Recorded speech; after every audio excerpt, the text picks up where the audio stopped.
Bon, les amis, dans cette vidéo, nous allons développer un scénario baissier dans lequel les marchés financiers, les marchés crypto-monnaies s'enfoncent dans les abîmes dans les jours, les semaines et les mois à venir. On a plusieurs confluences de red flags, on a plusieurs indicateurs qui nous montrent que les marchés sont chauds bouillants pour se retourner, ils sont en excès, il y a de l'euphorie, il y a de l'incohérence, bref, il y a plein de choses qui ne vont pas sur les marchés financiers actuellement.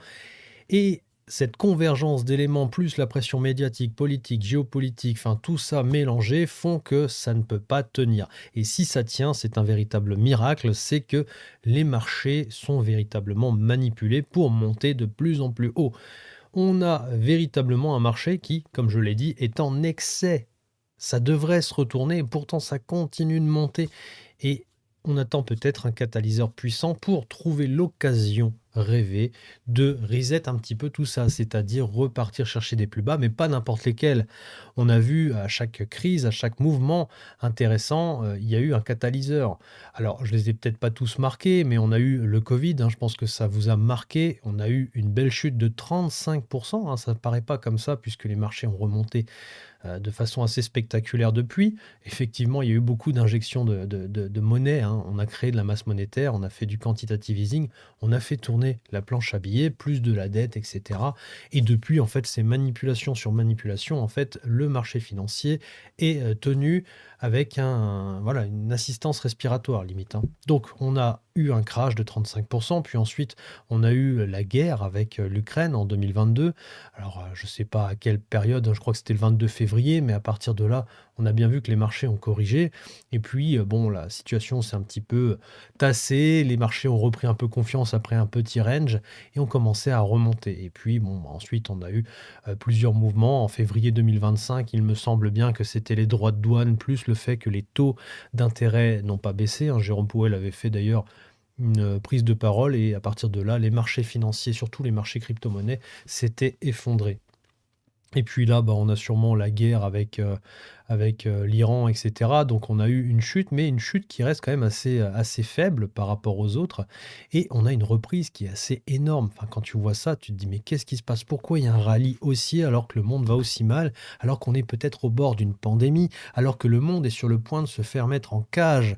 Mais ça, je vous invite vraiment à aller faire un tour sur la chaîne La Pilule Rouge pour comprendre ce qui arrive. On est vraiment en train de glisser en termes de société et pourtant les marchés financiers sont en train de péter à la hausse. On comprend pas ce qui se passe. Enfin, moi, personnellement, quand je vois ça, je suis content. Je me dis, bon, ok, tu es dans les marchés, tu prends de l'argent, mais jusqu'à quand tu vas en prendre? Et que va-t-il se passer? C'est la question que je me pose. Et bah, quand tu cherches un petit peu, il y a pas mal de gens qui commencent aussi à se poser cette question et qui remontent ces informations. Alors, je vais vous montrer des posts que j'ai trouvés sur X qui vont dans le sens évidemment de mon scénario. Donc, bon, c'est bien, ça valide un petit peu ce que je dis, mais ça ne veut pas dire pour autant que ça va arriver, hein. Il faut bien comprendre une chose, je ne suis pas un professionnel de la finance, je suis juste un particulier qui apprend des notions dans l'investissement, dans le trading et qui partage ce qu'il a appris et ce qu'il voit sur les marchés à un instant T. Et ensuite, ce n'est que mon avis, que mon scénario, et ce n'est pas un conseil financier en rien. D'accord? Ne prenez pas de décision financière sur la base de cette vidéo. Juste prenez le temps de réfléchir à ce que je vais vous montrer, à ce que je vais vous dire. Mettez ça dans un coin de votre tête et si vous êtes sur les marchés, si vous opérez sur les marchés, prenez le temps vraiment de réfléchir à vos positions et surtout à ce que vous allez faire si le marché effectivement se retourne via les médias, etc. Enfin, je veux dire, la peur peut vraiment propulser les marchés vers le bas.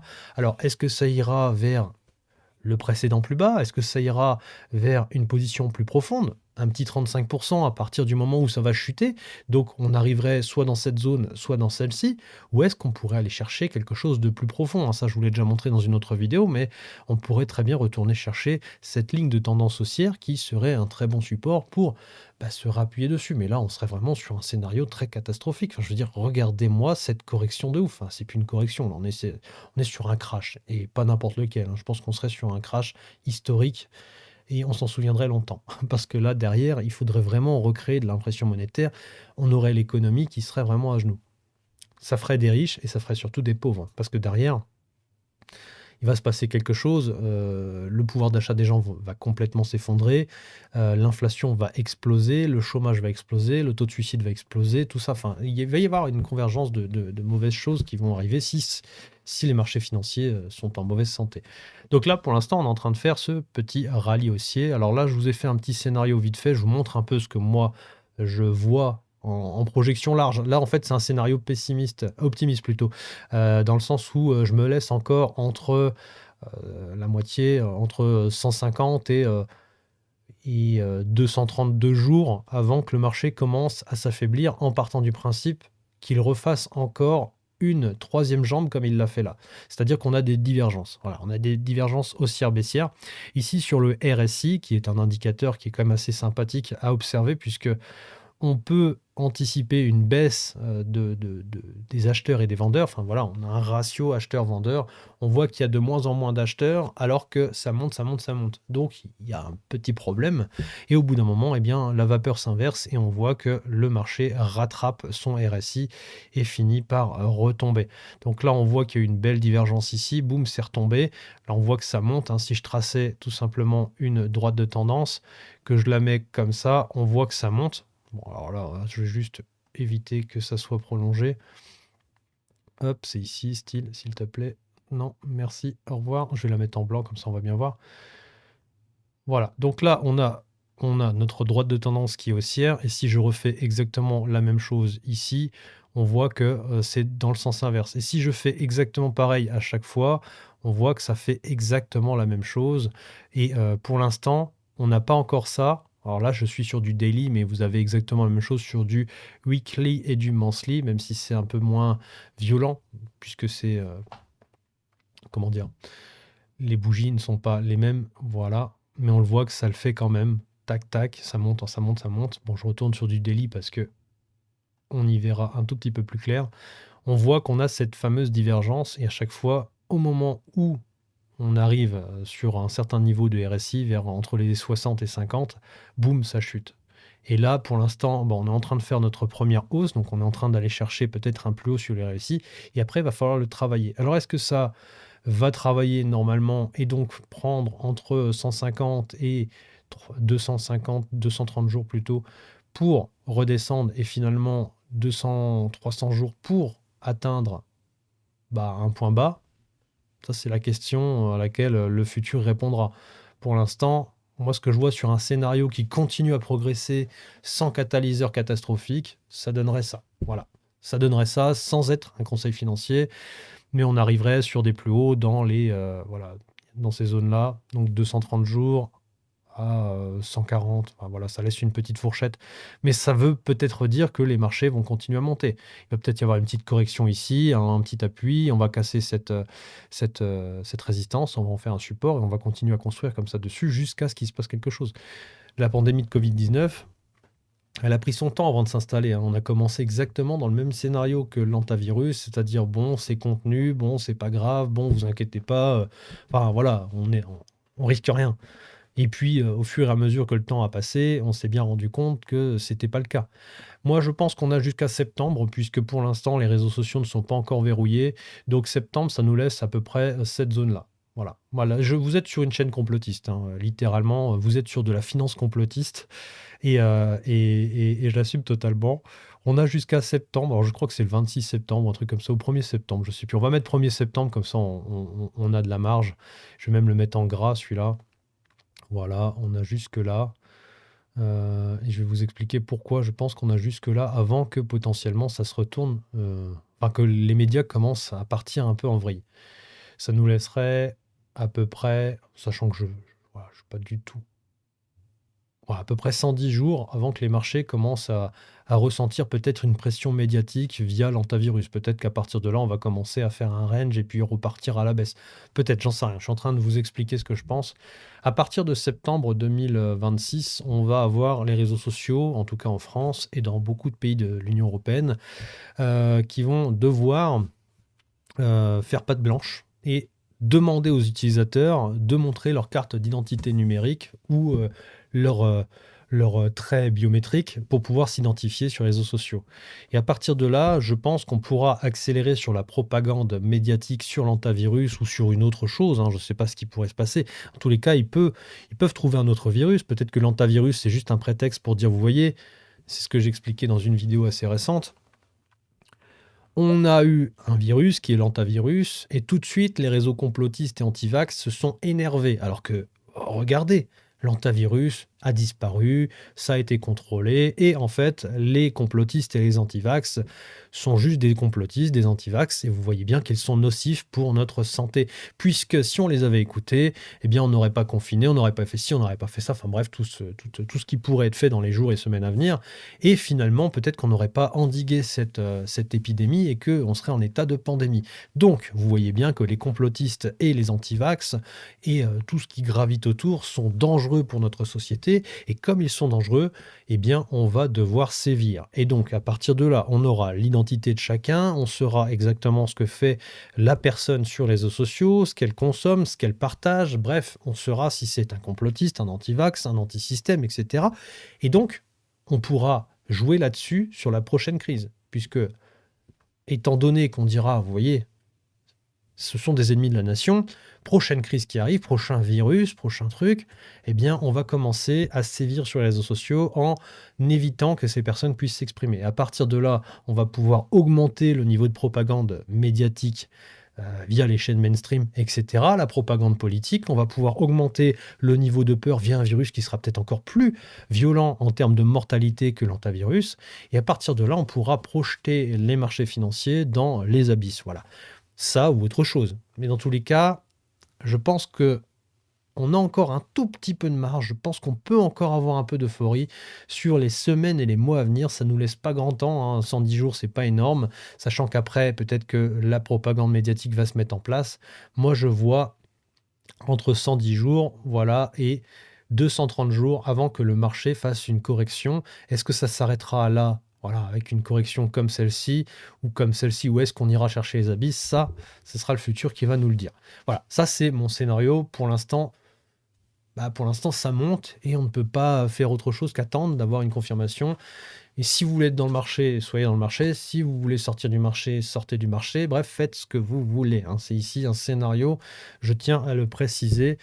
Et j'étaye en fait avec mes propres arguments sans garantir que c'est ce qui va arriver. Je n'ai pas de boule de cristal, je ne suis pas Madame Irma, ok? Donc, si on regarde ici sur le BTC, puisque le BTC est en train d'essayer de casser sa tendance baissière pour construire quelque chose d'haussier. Donc, potentiellement, il irait plus haut. Ça, c'est potentiellement. Donc, ça lance, entre guillemets, un potentiel futur haussier sur les crypto-monnaies, puisque si Bitcoin monte, les autres vont être drivés. Si Bitcoin baisse et continue sa jambe baissière, toutes les autres crypto-monnaies vont continuer à baisser. Et donc, il n'y aura pas de bull market tout de suite. On retournera en bear market, on aura eu une petite respiration haussière, et c'est tout. Voilà. On continue le marché tel que normalement il aurait dû continuer. Le truc, c'est que si, et dans l'éventualité où si on confirme en fait qu'on repart sur une phase haussière et qu'on se détache de cette ligne baissière, il va y avoir de la liquidité qui va revenir. Donc on va réinjecter encore de l'argent dedans parce que tout le monde va vouloir participer, tout le monde veut profiter de cet élan haussier sur les crypto-monnaies parce que c'est très rentable, d'accord? C'est très très très rentable. On peut avoir des ratios qui partent vraiment sur la lune pour le coup. Donc c'est intéressant de trader les crypto-monnaies. Et si on invite les acheteurs à venir, c'est peut-être pour les piéger. Donc c'est un pump and dump. Donc ce que je vous ai montré sur la vidéo précédente avec Donald Trump, je pense qu'on peut le retrouver assez facilement. Je suis sur X. Je vais vous montrer deux, trois choses très intéressantes, mais je vais essayer de retrouver ce que Donald Trump a dit. Je ne sais plus si je l'avais mis ici. Ah oui, je l'ai mis ici. Donald Trump vient de lâcher ce message lors de sa dernière conférence de presse, hein, c'était le 12 mai. Si j'étais vous, je serais en train d'acheter des crypto-monnaies et des actions dès maintenant. Les marchés vont exploser à la hausse dans les prochains mois. Alors, il y a quelques mois, quelques années, j'aurais fait confiance à Donald Trump dans le sens où c'est un président qui était pro-crypto, etc. Depuis ce qu'il a fait avec son meme coin Trump, hein, il a absorbé toutes les liquidités, puis ça s'est écroulé, et puis finalement ça a mis le marché à plat. Je lui ferai plus confiance. Donc, ce qu'il est en train de dire, c'est que ça va monter. Peut-être qu'il y a des gens qui vont interpréter ça comme un signal d'achat, ils vont acheter. Et peut-être que dans les semaines à venir, on va avoir du coup ce fameux pump qui est en train de se produire en tout cas sur les actions. Sur le S&P 500, ça se voit clairement, sur le Nasdaq aussi, etc. Et c'est en train de monter. Peut-être qu'après, on va avoir quelque chose, un catalyseur qui va nous propulser dans les abîmes. Et ensuite, effectivement, ça va remonter. Ça, je vous avais déjà expliqué ça dans la précédente vidéo. Mais en tout cas, voilà, ce qui me fait peur, c'est cette position ici. On a vraiment des marchés qui sont décorrélés. On a le S&P qui continue à monter, le BTC qui nous montre qu'il veut monter, mais potentiellement, il va redescendre.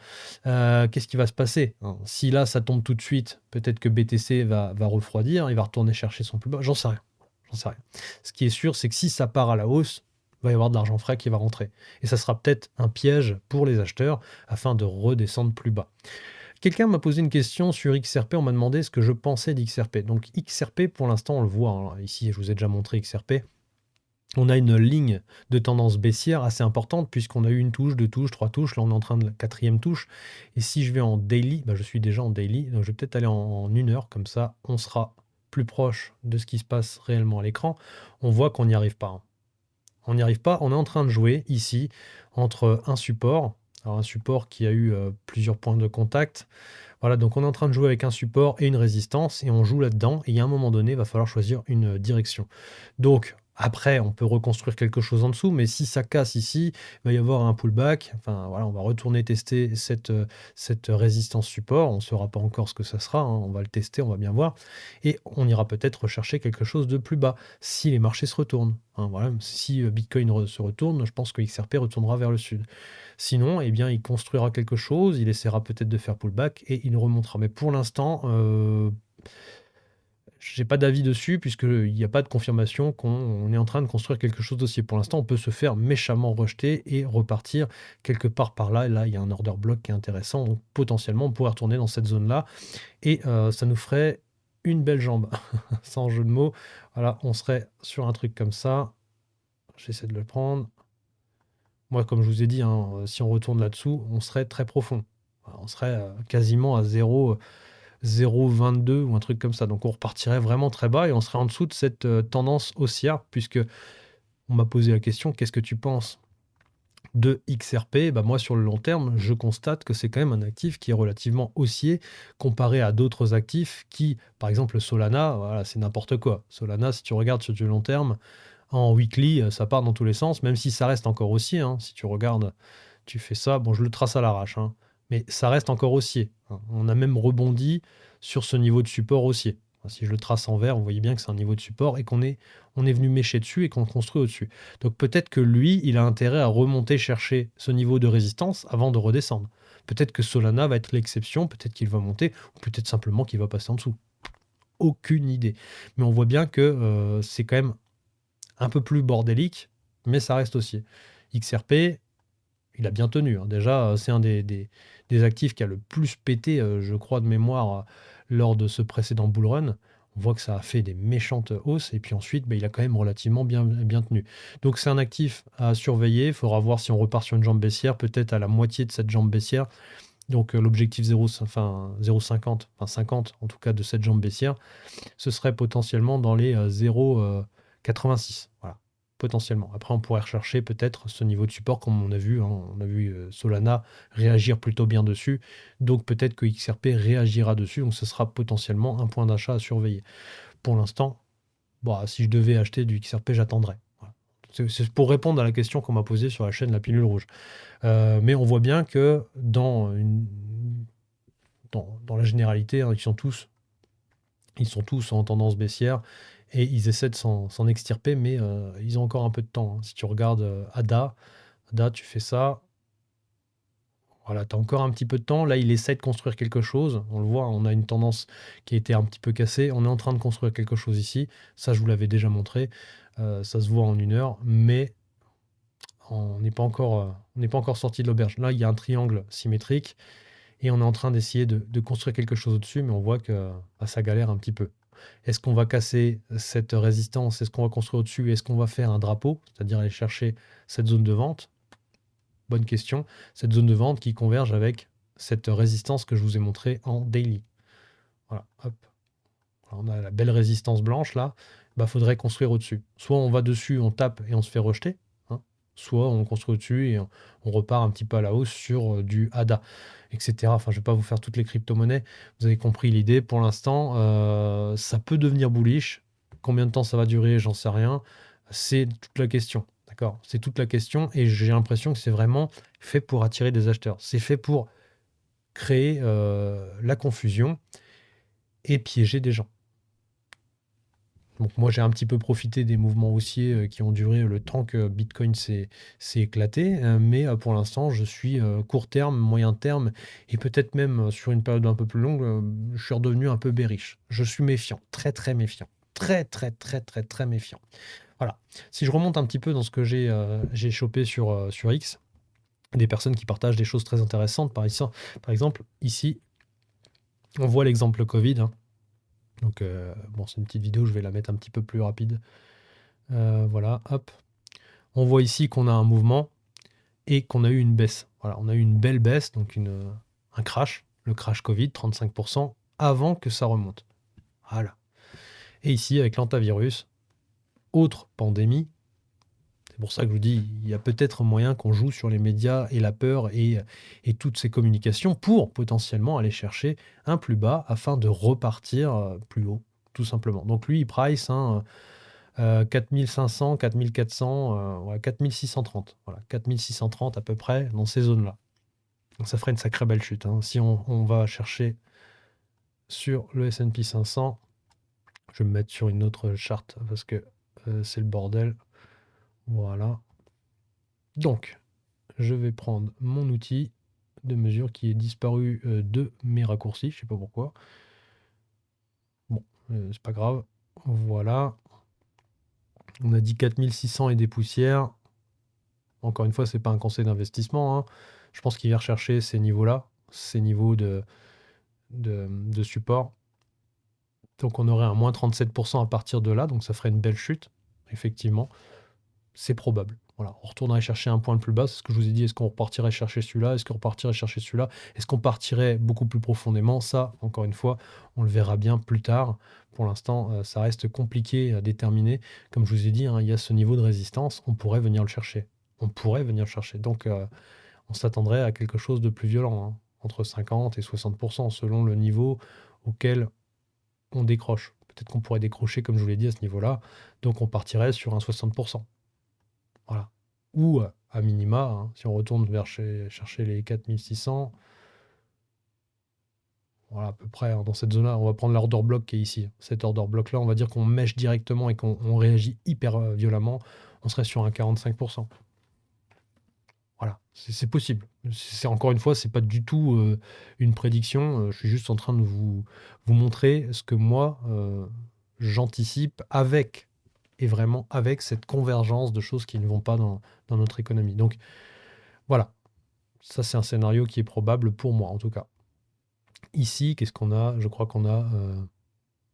C'est une vidéo ou pas? Je pense que c'est quelqu'un qui nous fait exactement le même scénario. S'il pouvait se dépêcher, ce serait vraiment quoi. J'aurais dû mettre la vidéo en 1.5.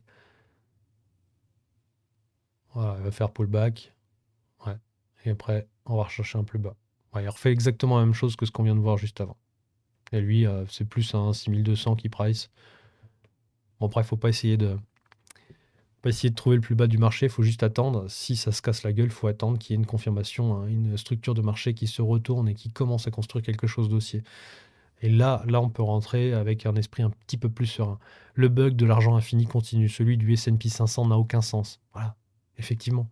Nous sommes trompés de marché. Il fallait pas aller sur les cryptos, il fallait aller sur l'indice S&P 500. Effectivement, ça ne fait que monter, ça n'a aucun sens, c'est l'argent infini.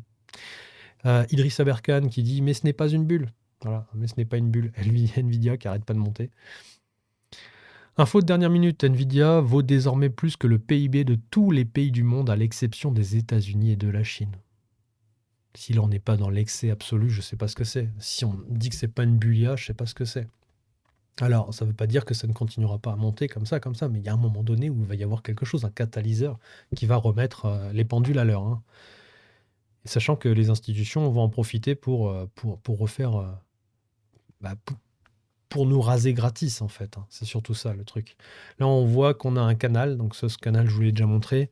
On a un canal, on est sorti de ce canal, hein, c'est ce que je vous ai dit. Il y a un excès, on sort de notre canal. Est-ce qu'on va continuer à construire dessus comme je vous le montre ici? Alors le canal, là, vous le voyez mal, il est en vert et rouge. Euh, ouais.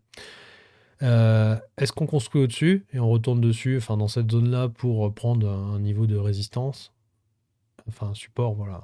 Est-ce qu'on valide le fait qu'on a cassé cette résistance et que ça devient un support, ou est-ce qu'on la casse et on réintègre? On verra bien. Mais en tout cas, cette personne nous montre quoi?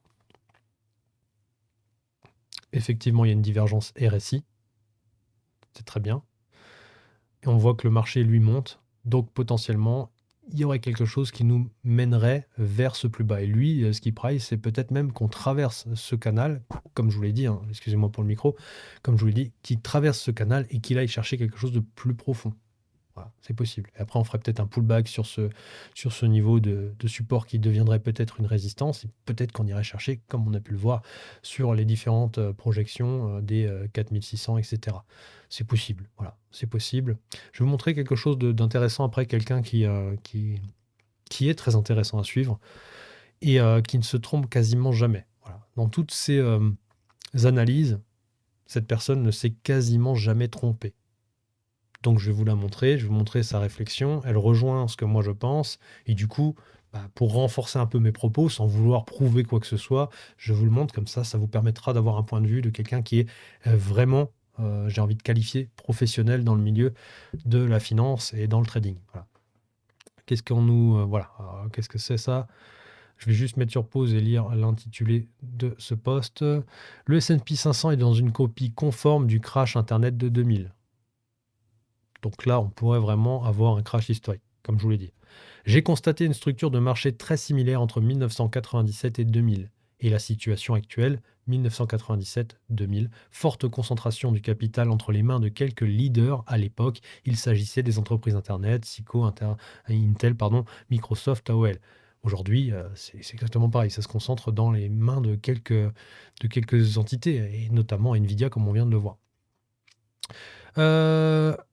Du coup, on en était où? J'ai perdu le fil. Il s'agit désormais des 7 magnifiques Nvidia, Apple, Microsoft, Alphabet, donc Google, Amazon, Meta, donc tout ce qui est Facebook, Instagram, etc., et Tesla. L'euphorie autour d'une nouvelle technologie, hier c'est Internet, aujourd'hui c'est l'IA, alimente la flambée des cours et provoque la surévaluation du marché. Les dirigeants mondiaux développent l'IA de manière agressive, investissant des milliards chaque mois dans la création et la formation d'argent. Voilà. Et si ça crache, comme je vous l'ai dit, on va réimprimer de la monnaie une fois qu'on sera vraiment dans les abysses, une fois que l'économie, les pays, enfin tout le monde sera dans le chaos sismique, on réimprimera de la monnaie. Et peut-être qu'on fera le saut entre monnaie fiat actuelle et monnaie numérique. Voilà, ça sera peut-être l'occasion de reset un petit peu notre société. Il y a tellement de choses qui peuvent se passer dans les mois et années à venir que rien ne m'étonnerait, hein. Et ça, si vous voulez en savoir plus, vous allez sur la pilule rouge, j'en parle suffisamment.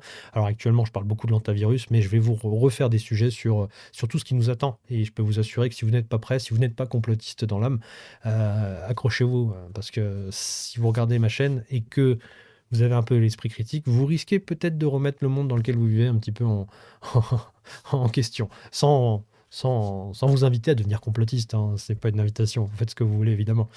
Dans le même temps, la Fed maintient des taux d'intérêt élevés à l'époque. Le taux moyen était d'environ 4,5% et la situation actuelle est très similaire. C'est ce que je vous ai dit, hein. Vous avez vu la dernière chute que je vous ai montrée. On était euphorique. Et puis, je vais juste vous le remontrer sur l'écran. C'est sur BTC, hein, c'était, je sais même plus c'était où, je crois que c'était là, hein, février, non, octobre. Je sais plus.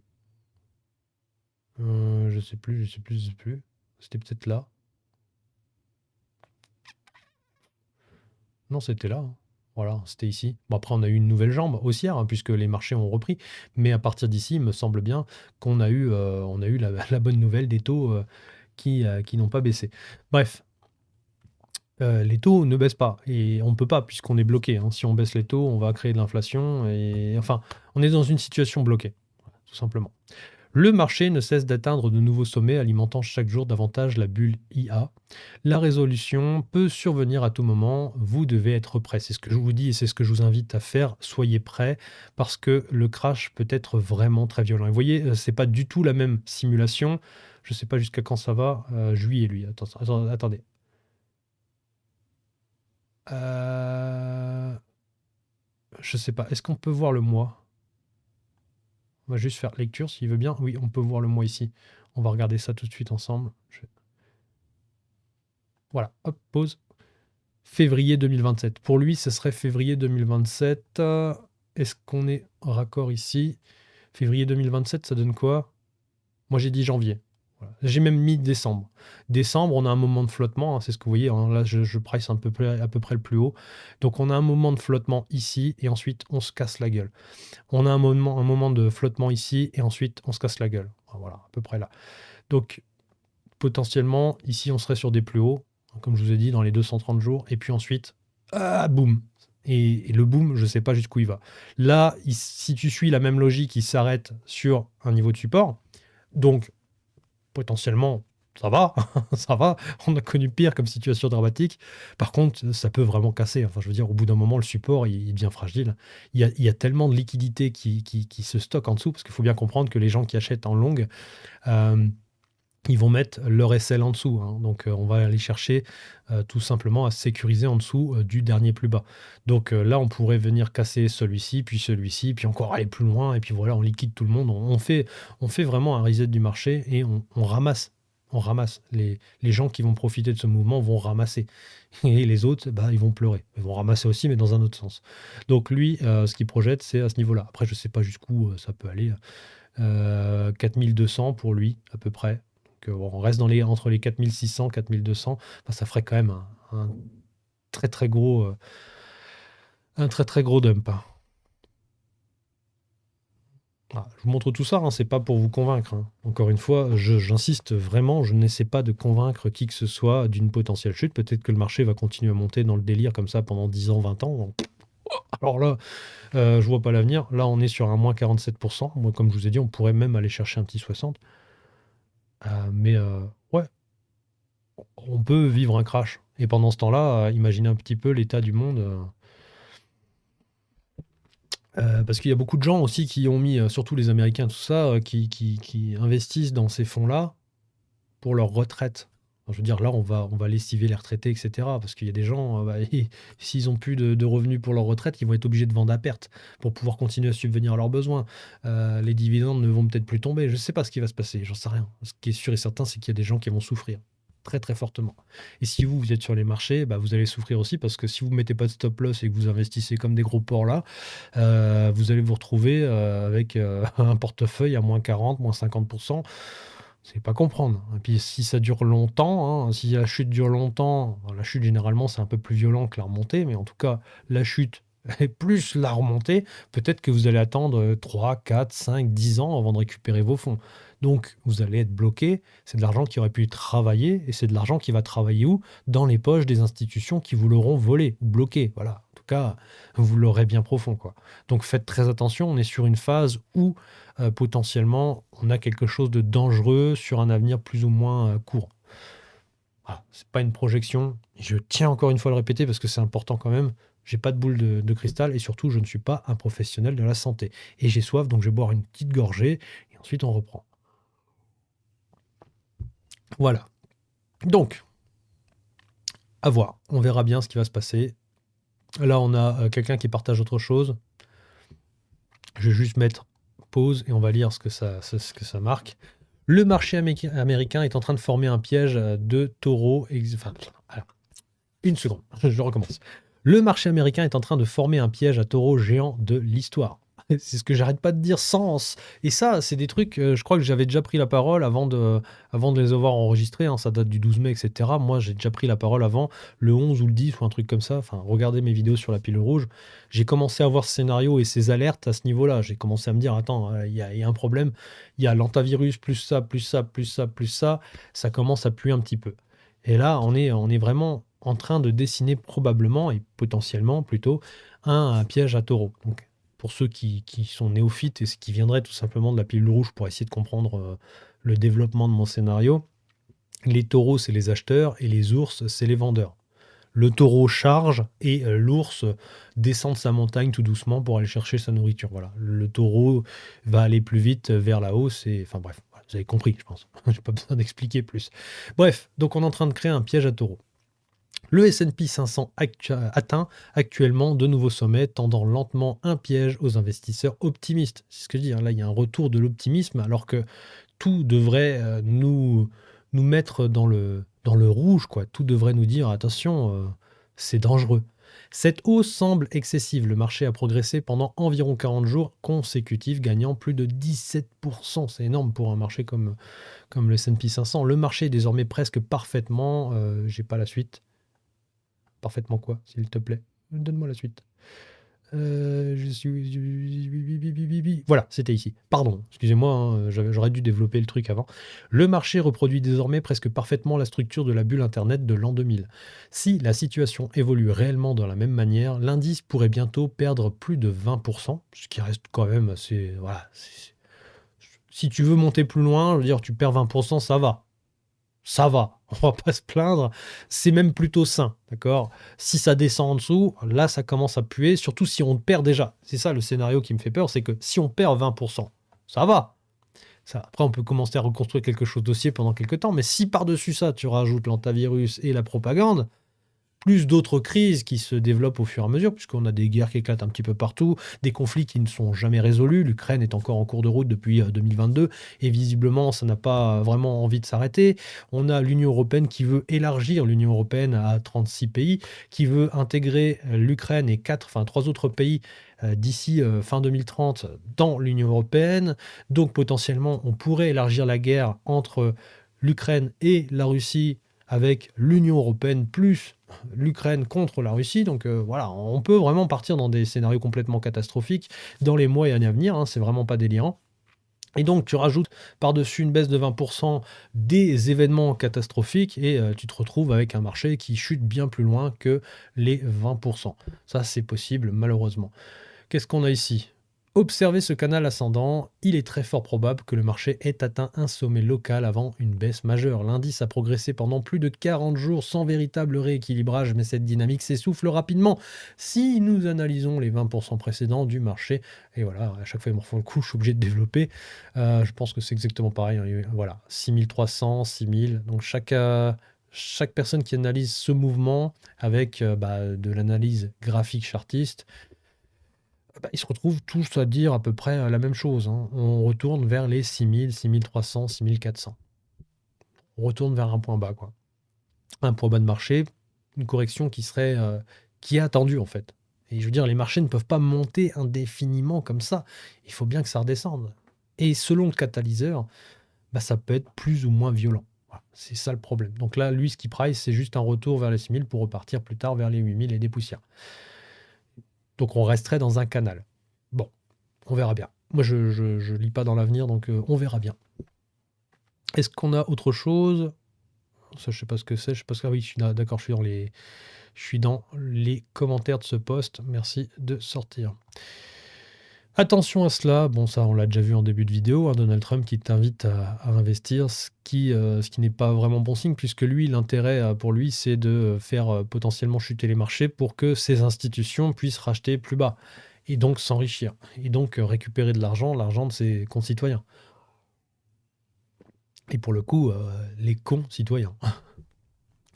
Nicolas Chéron, le Bitcoin rebondit fort, mais la tendance, alors ça c'était le 12 mai, hein, de fond, n'a pas encore changé. Depuis le point bas sous les 60 000 $, le marché enchaîne un puissant rallye de récupération à l'intérieur de son canal haussier. Sauf qu'au-dessus, une énorme barrière approche, la MM200 journalière.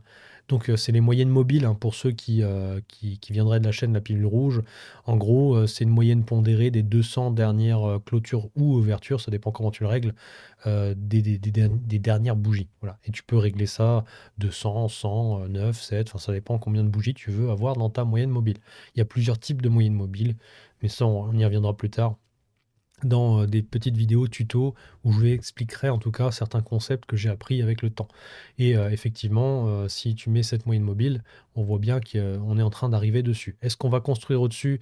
Et ça, je crois que c'est, je vais vous montrer juste après. Mais je crois que la personne que je vais vous montrer juste après en parle justement de cette moyenne mobile. Est-ce qu'on construit au-dessus? Est-ce qu'on clôture au-dessus? Ou est-ce qu'on est rejeté? Ça, c'est la question qui va potentiellement rapporter gros ou coûter très cher à certaines personnes. Le marché boursier américain est sur le point de faire quelque chose de terrible. Voilà, alors là, regardez. Regardez parce que c'est très important. La personne que je vais vous montrer juste après va en parler aussi et elle va vous montrer un graphique qui fait peur aussi. Donc, et elle va vous expliquer pourquoi ça fait peur. Beaucoup plus facilement et beaucoup plus professionnellement que moi je suis en train de le faire. Moi, ce que je vous montre, c'est des éléments qui me font converger vers un scénario baissier. Ensuite, ces éléments, on les met dans un certain ordre et puis vous en faites ce que vous voulez. Si vous voulez regarder cette vidéo jusqu'au bout, vous la regardez. Si vous voulez quitter au bout de 2 minutes et les prochaines, etc., c'est votre problème aussi. Dans tous les cas, on essaie de construire quelque chose pour établir un scénario. Voilà. On peut établir un scénario haussier, mais il faut aussi établir le scénario baissier, histoire d'être prêt dans les deux cas. Si tu es prêt dans les deux cas, ça va. Par contre, si tu n'es que bullish et que le marché se retourne et que tu n'avais pas prévu ça, si c'est pas dans tes plans, bah là pour le coup tu l'as dans le bal-trou et ça fait mal. Voilà, ça fait très mal, surtout si tu es en haut d'un marché qui s'apprête à faire un crash. Voilà, alors là, un crash historique, je peux te dire, tu vas pleurer. Donc, le marché boursier américain est sur le point de faire quelque chose de terrible. L'indice S&P 500 ressemble presque trait pour trait à la crise de la valeur technologique des années 2000. Le marché s'est effondré et des millions de personnes se sont retrouvées ruinées. C'est sur ça que j'insiste. C'est pour ça que j'ai appelé sur mon autre chaîne à Psyodélique, Teddy Boy RSA, Pragma Actu, Teddy en roue libre, qui sait que, enfin tout le monde en fait, tous ceux qui partagent un peu de valeur, enfin valeur, je ne sais pas si c'est de la valeur, mais en tout cas d'information,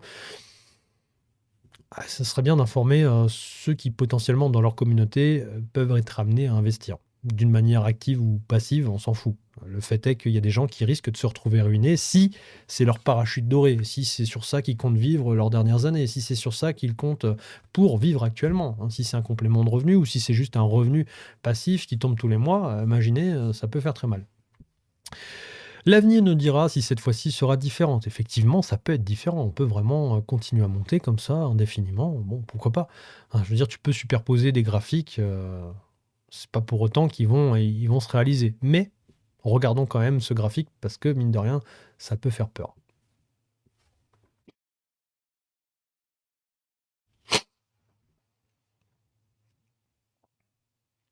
Alors, on voit bien que là, on arrive potentiellement sur quelque chose qui y ressemble. Est-ce que ça sera pareil ou pas? C'est la question. On essaie d'y répondre. Et voilà, on pourrait très bien faire un truc dans ce genre. Ce serait violent. Bref. Est-ce qu'on a encore d'autres choses dans le coin qu'on n'aurait pas vu? Ce serait intéressant. Voilà, ça, je vous l'ai déjà montré hier dans une autre vidéo, mais vraiment, c'est important. Si Warren Buffett commence à se mettre en mode je vends, c'est que ça pue, hein. C'est arrivé 2 fois dans l'histoire, s'il me semble bien. Alors, je vais juste mettre sur pause. Warren Buffett s'est mis à fond dans la vente. Son ratio vente-achat vient d'atteindre 15 pour 1. C'est énorme. Cela ne s'est produit que 2 fois dans l'histoire, l'éclatement de la bulle Internet en 2000 et la bulle IA actuelle. Hein, s'il le fait, c'est peut-être qu'il envisage, comme je viens de vous le montrer, que les graphiques sont en train de nous montrer qu'on arrive sur un plus haut historique et qu'on s'apprête peut-être à faire une méga correction, un putain de crash, comme on n'en a pas vu beaucoup. 397 milliards de dollars en liquidité inactive. C'est énorme. L'indicateur Buffett se situe à 227% contre une moyenne historique de 88%. Cet homme sait assurément quelque chose et se prépare à un scénario de douleur maximum. C'est sûr, c'est sûr.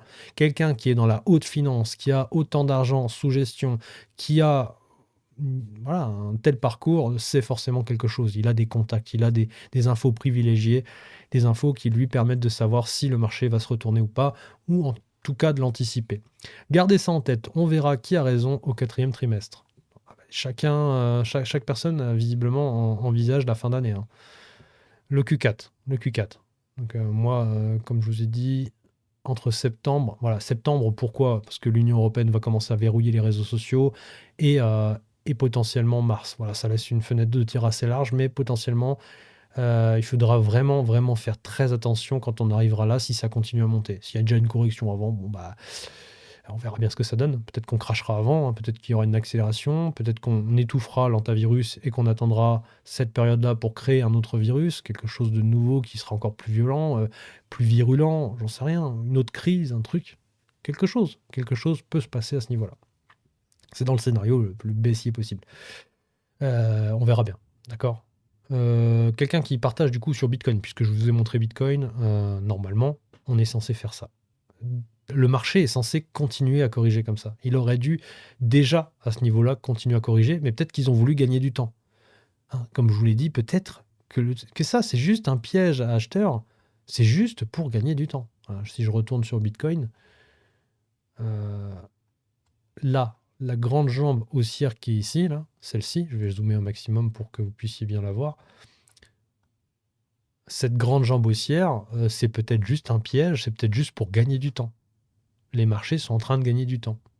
Peut-être pour se coordonner, peut-être pour attirer le maximum de liquidité, peut-être qu'on va encore faire s'élargir cette jambe haussière jusqu'à arriver, comme je vous l'ai dit, à un order block ici, à la fin de ce fair value gap là, ou peut-être, j'en sais rien, j'en sais rien, je sais pas, on verra bien. Ça, ça, moi, je peux pas dire à quel moment on va se retourner ou à quel moment on va exploser, hein. C'est que basé sur des probabilités, voilà, des analyses. Et après, chacun fait ce qu'il veut sur le marché. S'il a envie d'investir ici, sur un sommet, sur un top de marché, dans du S&P 500, en faisant son DCA tranquillement et en pensant que ça continue à monter à l'infini, bah, chacun est libre de faire, hein. Je veux dire, il n'y a pas de problème. Moi, je n'y vois aucun inconvénient, hein. Mais bon, quand tu regardes sur de l'historique, voilà, hein, c'est quand même... euh, merde, c'est chaud. Voilà, regardez. Là, on est vraiment en train, si ça continue à monter comme ça, on fait quoi? On fait une ligne droite? Comment ça se passe? Qu'est-ce qui se passe après? Après, il y a la Lune, quelque part cachée là-haut, en haut du graphique, je sais pas, dites-moi, parce que moi, je sais plus à force, hein. En tout cas, moi, ce que je vois, c'est quelque chose que, potentiellement qui peut faire mal. Et quand on regarde, bon, on a des belles corrections, mais là, pour le coup, le RSI, il est tout le temps en mode surachat, quoi. Et à chaque fois, on retourne dans la zone des 50, et à chaque fois, depuis les années 2008, alors là, 2000, voilà, 2000, on a eu une belle correction. Ah, déjà dans les années 2000, hein. Si on reprend les années 2000, effectivement, on était en mode surachat de ouf. Si tu regardes ici, bizarrement, le RSI, bon, il te montre qu'il y a une divergence, mais il n'est pas encore dans les extrêmes comme là. Là, on était vraiment dans des extrêmes. Là, on avait commencé à faire ce que je vous ai montré, hein, la fameuse divergence. On a commencé à faire ce que je vous ai montré sur... je sais pas si je peux le rallumer là. On a commencé à faire ce qu'on faisait ici. Je vais me remettre en daily. On a commencé à faire ce genre de divergence et puis juste après, bon, bah, on a crash. Bref, Bitcoin, normalement, serait censé repartir entre 60 et 30 000. Il y en a qui price 40, il y en a qui price 50, il y en a qui price 60.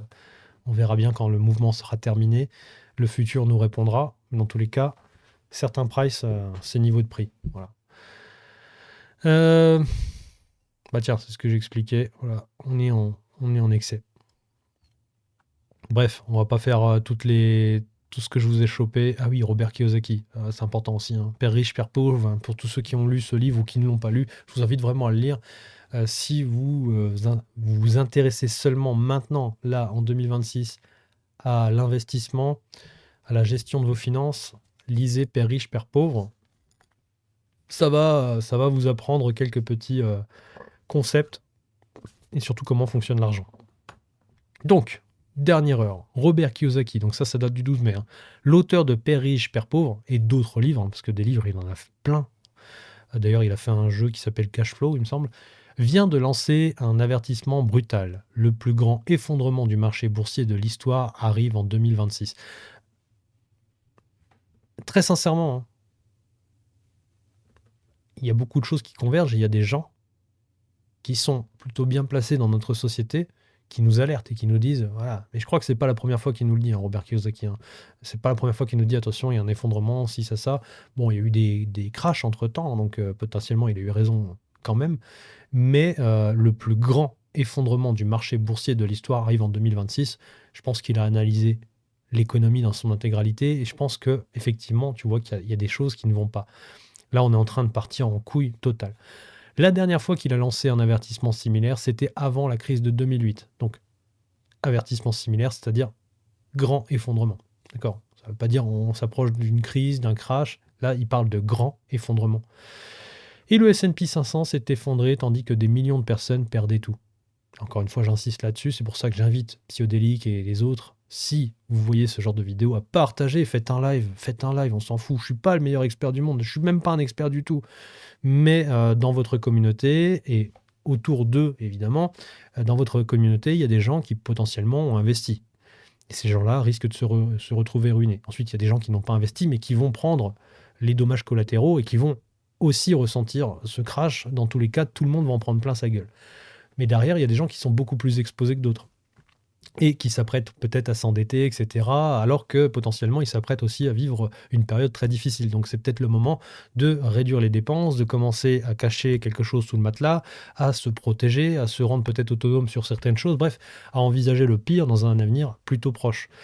Et je trouve que c'est important de partager ce type d'informations, même si, comme je l'ai dit dans d'autres vidéos, je peux me tromper et j'assume totalement. Et je préfère avoir l'air con devant la totalité des gens qui regarderont ces vidéos plutôt que de rester chez moi, regarder les graphiques, à me dire putain, ça va chuter, à le savoir et à ne pas le dire.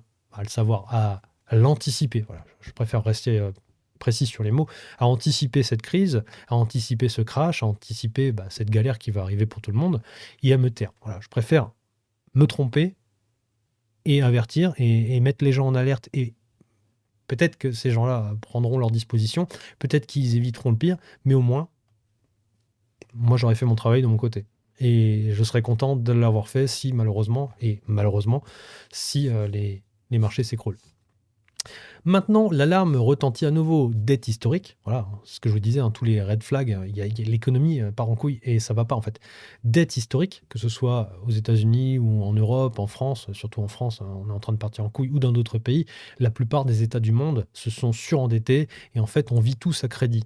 Et tu peux pas vivre à crédit sans que le temps et la réalité te rattrapent. Il y a un moment donné où forcément ça va mal. Donc c'est pour ça qu'il y a des guerres, etc. Parce que ça permet en fait d'éponger un peu la dette, ça permet de faire artificiellement du cash, parce que mine de rien, l'industrie de la guerre, ça rapporte beaucoup d'argent. Ça permet aussi de faire, de modifier les institutions de manière assez profonde, hein. C'est ce qu'on voit ici en Union européenne en tout cas. Les pandémies aussi, les pandémies planifiées, c'est magnifique parce que ça permet aussi de faire un peu d'argent. Même, ça permet de faire de la dette, on l'a vu avec le confinement. Derrière, ils ont fait quoi? Impression monétaire, dette, etc. Donc c'est magnifique. Derrière, ils ont fait aussi de l'argent avec les vaccins.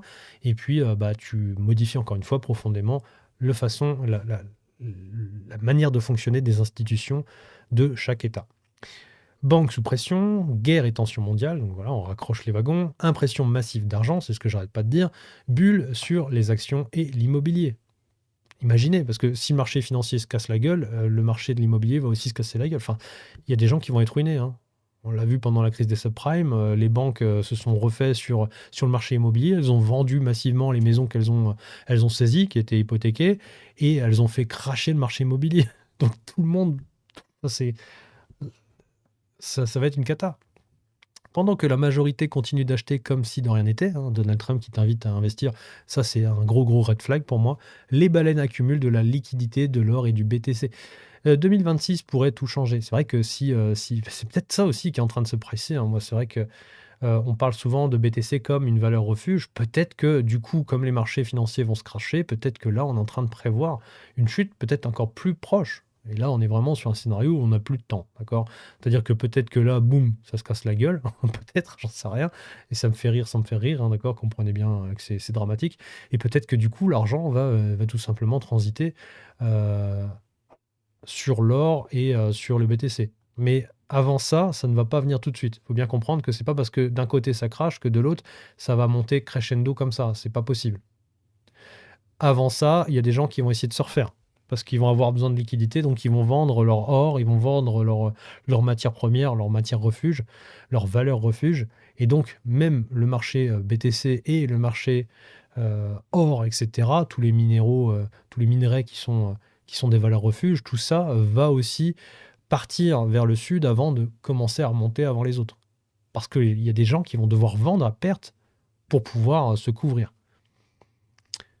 Mais potentiellement, effectivement, après cette méga chute ou pendant cette méga chute, il y a des gens qui vont massivement investir et réinjecter de la liquidité dans de l'or, du BTC, etc.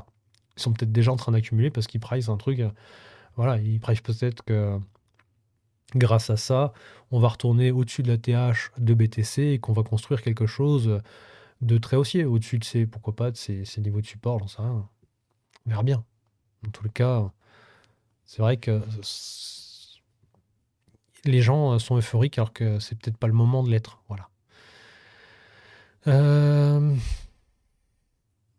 Encore. Ah bah tiens, il fait le rapprochement avec la bulle Internet et aujourd'hui la bulle IA. C'est exactement la même vidéo que tout à l'heure, mais un peu différente, mais voilà. Bref, on va se regarder peut-être. Vous savez quoi? Ça fait 1 heure. Personne ne regardera 1 heure de vidéo, donc on va faire une autre vidéo. Je vous invite, pour les plus curieux, pour ceux qui n'ont pas le temps, à aller voir cette vidéo de Roro Crypto. Et je vous invite vraiment à aller le voir parce que lui, il est très très bon. Il fait pas de vente de position de rêve. Il n'est pas en train de te vendre du rêve, au contraire. Il est toujours dans la prévision, c'est-à-dire tu pars soit ici, soit là, soit là. Donc soit tu pars très haut, soit tu restes flat, soit tu pars au sud. Et il développe ses scénarios et généralement il se trompe pas. Voilà. Donc je vous invite vraiment à aller voir cette vidéo. Ce qui arrivera demain déclenchera le prochain bull run. 3 petits points. C'est un titre putaclic qui invite ceux qui veulent acheter, puisqu'on est en train de faire potentiellement un piège à taureau. Donc, c'est un titre putaclic, donc les gens vont cliquer dessus et vont peut-être se rendre compte qu'effectivement, c'est dangereux ce qui se passe. Et on va regarder cette vidéo, enfin pas toute la vidéo, mais les extraits que j'ai choisis pour étayer ce que je suis en train de dire dans cette vidéo, car ce qu'il dit, c'est très très important. C'est extrêmement important. Donc on se retrouve pour une prochaine vidéo. N'hésitez pas à partager, liker, commenter. Partagez si vous avez des gens qui investissent autour de vous. Encore une fois, je le répète, il n'y a pas de conseil d'investissement. Il n'y a pas de prévision sûre à 100%. Voilà, je suis en train de faire un scénario par rapport à ce que je vois, ce que je ressens, ce que j'ai appris, etc. Par rapport à l'économie, à l'actualité, à tout en fait. C'est un global. Ça vaut ce que ça vaut. Vous en faites ce que vous voulez. Maintenant, vous êtes libre de mettre votre argent là où ça vous convient, de le laisser dedans autant de temps que vous voulez et de prendre tous les risques que vous voulez. Ce sont vos décisions, c'est votre argent, c'est votre responsabilité. Moi, mon travail, c'est juste d'alerter, quel que soit le sujet, j'alerte. Et ensuite, soit je me trompe, soit j'ai raison. Dans tous les cas, j'aime bien avoir tort, parce que quand j'ai tort, ça veut dire que les choses vont bien. Quand j'ai raison, ça veut dire que les choses vont mal. Donc, je suis pas sadomaso, et finalement, je préfère me tromper. Mais ça, c'est l'avenir qui nous le dira. En attendant, allez voir cette vidéo. Roro Crypto, ce qui arrive demain déclenchera le prochain bull run. Et nous, on se retrouve pour une prochaine vidéo. Allez, à bientôt.